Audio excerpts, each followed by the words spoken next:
Okay, I'm trying to do a demonstration on the issue I'm having with my Milwaukee drill, catalog number 2607. It's a hammer drill, cordless, and first I really liked it. Of course, I've been a big fan of Milwaukee. I've had a couple of hole shooters for years, and as I mentioned in the email, they were so much better than anything the competition had at the time that I just thought that Milwaukee was the brand to get. But I've become so aggravated with this one because the chuck loosens itself. So I'll try and do a demo here. So this is your typical bit holder, and there I clicked it. I think it's about 7 clicks on the chuck. It's a firm grip in my somewhat arthritic hands, and maybe you can hear what I think the problem is. So it's when I release the trigger, it stops so abruptly that the inertia of the chuck tends to loosen it.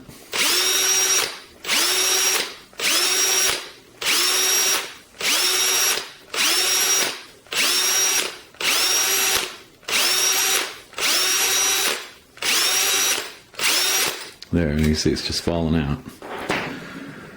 So if I do it tighter, I might get to use the drill more, but eventually it'll still come loose. And this seems to happen really regardless of what bit I've got.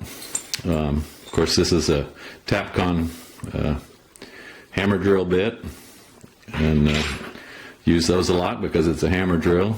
Here's a bigger bit, woodworking bit.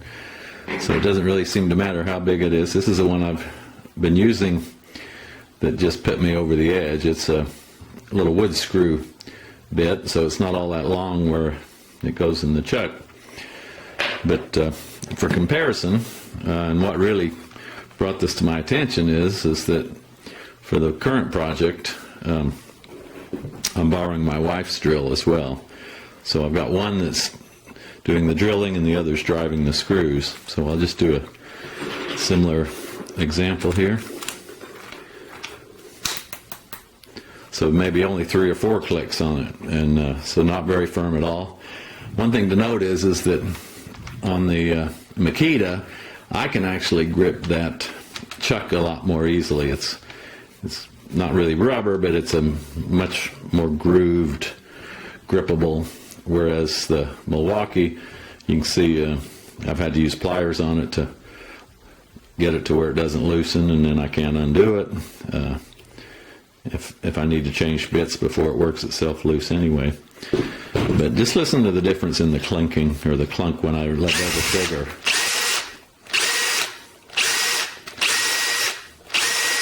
So you get it a more pronounced one every now and again, but it's still nothing like the Milwaukee.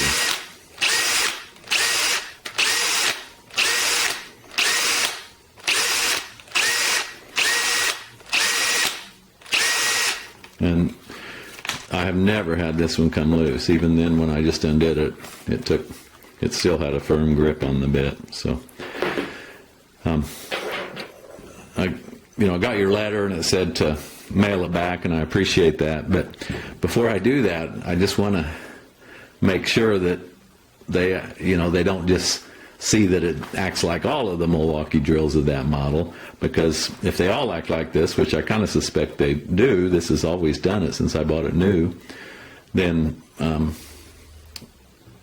it's not going to really solve my problem. So anyway, before I mail it back, I just want you to review this, maybe talk to your service people, maybe even talk to the engineers and see, why they let this go into production if they all do that. Now, maybe there's something unique about mine, and I'd be happy to have it fixed. But if not, I'm really looking to go with another model or another make or something, because it is just infuriating, especially when you're working overhead or up in the attic or something where you really want a cordless drill.